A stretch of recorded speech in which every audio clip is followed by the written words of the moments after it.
சற்று முன் கிடைக்கப்பெற்ற மிக மிக முக்கியமான செய்தி ஒன்று வெளியாகியுள்ளது. அனைத்திந்திய அண்ணா திராவிட முன்னேற்றக் கழகத்தின் பொதுச் செயலாளர் எடப்பாடி பழனிசாமியின் அனைத்து அதிகாரங்களும் பறிக்கப்படுகிறதா?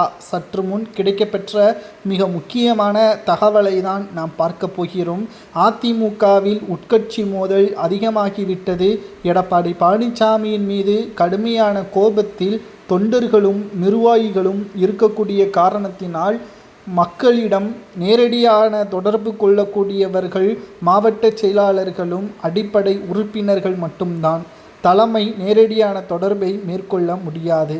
ஆனால் எடப்பாடி பழனிசாமி அவர்களோ கழகத்தில் நேரடியான தொடர்புடையவர்களை பதவியிலிருந்து நீக்கி வருவதன் காரணமாக ஒட்டுமொத்த ஆதரவுகளும் ஓபிஎஸ் அவர்களுக்கும் செங்கோட்டையன் அவர்களுக்கும் டிடிவி தினகரனுக்கும் செல்கிறது. மேலும் அதிமுகவின் அவசர பொதுக்குழுவையும் செயற்குழுவையும் கூட்டி எடப்பாடி பழனிசாமி அவர்களது ஒட்டுமொத்த அதிகாரங்களையும் பறிக்க வேண்டும் என்று மாவட்ட செயலாளர்கள், குறிப்பாக தென் மாவட்ட செயலாளர்களும் கோவை மண்டலத்தில் உள்ள செயலாளர்களும் தற்பொழுது அவைத்தலைவர் தமிழ்மகன் உசைன் அவர்களிடம் தெரிவித்துள்ளனர். அனைத்திந்திய அண்ணா திராவிட முன்னேற்றக் கழகம் வருகின்ற சட்டசபை தேர்தலில் 210 தொகுதிகளுக்கு மேலாக வெற்றியடையும் என்று எடப்பாடியின் உண்மையான விசுவாசிகளாக இருக்கக்கூடிய மாஜி அமைச்சர்கள் வேலுமணி, தங்கமணி இவர்கள் கூறி வருகிறார்கள். எப்படி இது சாத்தியம்? ஏன் இப்படி அம்மா வளர்த்த எம்ஜிஆர் அவர்கள் உருவாக்கிய கழகத்தை இவ்வாறு மோசமான முறையில் நடத்துகிறீர்கள்?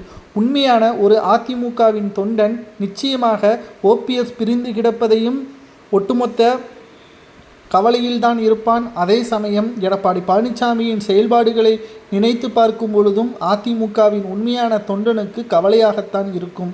மக்கள் திமுகவை எதிர்க்க ஆரம்பித்து விட்டார்கள். நேரடியான தொடர்பு அதிமுகவிற்கும் மக்களுக்கும் இருக்க வேண்டும். அதுதான் எதிர்க்கட்சியாக இருக்கக்கூடிய அதிமுகவிற்கு சிறப்பு.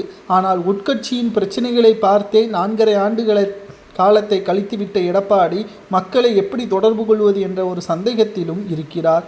அதிமுகவில் எடப்பாடியின் அதிகாரங்களை பறிக்க வேண்டும் என்று தென் மாவட்ட செயலாளர்கள் கூறுவது சரியா தவறா என்பதை உண்மையான அதிமுகவின் தொண்டர்கள் கமெண்ட் வாயிலாக கூறுங்கள்.